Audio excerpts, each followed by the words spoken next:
नमस्कार साथियों, हमारे बीच प्रोफेसर कुलविंदर सिंह अवेलेबल हैं और 20 साल तक इन्होंने दिल्ली यूनिवर्सिटी में अच्छे तरीके से स्टूडेंट्स को पढ़ाया है और आज अपने काफ़ी अच्छे तरीके से इंस्टीट्यूट चला रहे हैं। एक नई सीरीज़ लेके हम आपके सामने आए हैं।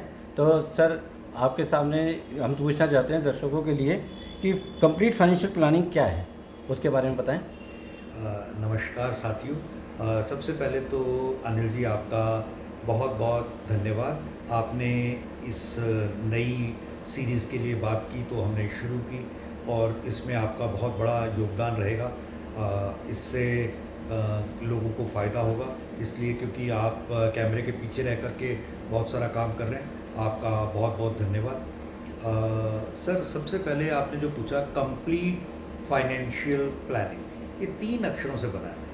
कंप्लीट पूरा, संपूर्ण, फाइनेंशियल कंप्लीट, फाइनेंशियल फाइनेंसिस के जितने भी टूल्स हैं वो सारे, फाइनेंशियल प्लानिंग, उनकी एक अच्छे से प्लानिंग करना, पूरी तरीके से उसको प्लान आउट करना, ये एक मोस्ट इम्पॉर्टेंट पार्ट है। इसको आप अगर समझना चाहें तो एक हाथ को समझिए। हाथ में ये अंगूठा है ना, ये आपका सबसे इम्पॉर्टेंट पार्ट है। जितनी भी गवर्नमेंट की स्कीम्स हैं, चाहे वो सुकन्या समृद्धि है या पीपीएफ है, पीएफ है या पोस्ट ऑफिस की अनेकों स्कीम है, किसान विकास पत्र आया करते थे, बाद में और भी कई चीज़ें हैं जो बैंकों से, पीएलआई, ये सारी चीज़ें इससे रिलेटेड है। तो ये हो गया पहला। इनके प्लस माइनस हम आगे बहुत डिटेल में बताएंगे, लेकिन इनके अंदर मूलतः प्रिंसिपल जमा इंटरेस्ट, 2 चीज़ें मिलती हैं और पेमेंट करते हुए भी टैक्स की छूट नहीं मिलती और वापसी के टाइम पर भी टैक्स डिडक्टेबल होता है। सॉरी, पेमेंट करते वक्त तो टैक्स की छूट मिलती है, लेकिन वापसी पे टैक्स पेएबल होता है। और दूसरे नंबर पे आ गया आपके जितने भी बैंक्स हैं, चाहे आरडी है चाहे एफडी है। फिर उसके बाद आ गया बैंक्स में और भी जो भी स्कीम्स हैं वो। देन तीसरे नंबर पे आ गया गोल्ड। गोल्ड का मतलब हो गया जो सोने की वृद्धि के लिए आप खरीदते, ऑर्नामेंटल नहीं, जो पहनने वाले हैं वो नहीं, ज्वेलरी नहीं, गोल्ड का मतलब है बिस्किट्स। वो आप चाहे कॉइन्स में लें या बिस्किट्स में लें, ताकि वो उसको रीसेल कर सकें जब भी ज़रूरत पड़े। देन इसको रखने के लिए सबसे बड़ी दिक्कत रहती है कि इसको आपको कहीं ना कहीं लॉकर्स में रखना पड़ता है और इसके जितनी इसकी ग्रोथ होती है उसमें लॉकर्स का फंड अगर काट लो तो इसका जो मुनाफा है वो 0 पे हो गया।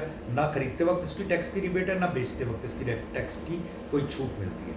देन इसके बाद आ गया आपका प्रॉपर्टीज़ में जिस तरह गोल्ड है, जिस तरह से बाकी चीज़ें हैं, इसमें भी पूरा अमाउंट एक ही बार में देना होता है। यहाँ तक कि एजेंट की कमीशन, पेपर कराने के खर्चे, सब कुछ एक बारे में देना पड़ता है। और उसके बाद प्रॉपर्टीज़ की सुरक्षा भी खुद ही करनी पड़ती है, ताकि वहाँ पे कोई कब्जा ना कर सके, कोई किराया ना दे या और बहुत सारी गवर्नमेंट की स्कीम्स के अंडर ना आ जाए। ऐसा चीज़ों का भी, बहुत चीज़ों का ध्यान रखना होता है। एंड लास्टली आप कह सकते हो कि जिसमें आपके स्टॉक मार्केट आ गई, सिप जितनी भी हैं, म्यूचुअल फंड जितने भी हैं, ये सब चीज़ें, और लास्ट में आपका पंजा, ये जो है हाथ, इन सब में आ गया इंश्योरेंस। खास करके जो गवर्नमेंट की चलाई हुई स्कीम्स हैं वो इंश्योरेंस। और इसमें जो सबसे अच्छी बात है, ये इन सभी को आपके कवर कर लेगा अगर आपका प्रॉपरली इंश्योरेंस एडिक्वेटली आपका है, क्योंकि भारत में 4% से भी कम लोगों का एडिक्वेट इंश्योरेंस है। और अगर नॉर्मल इंश्योरेंस की बात करें तो काफ़ी लोगों ने इंश्योरेंस लिया हुआ है, लेकिन एडिक्वेट इंश्योरेंस 4% से भी कम लोगों के पास है, ऐसा मेरा मानना है। और ये मेरी पहले प्रश्न के लिए आपका उत्तर था। उम्मीद है आपको उत्तर समझ आया होगा। बहुत बढ़िया सर, बहुत अच्छे से आपने इसके बारे में, फाइनेंशियल प्लानिंग के बारे में बताया। आपका बहुत बहुत धन्यवाद।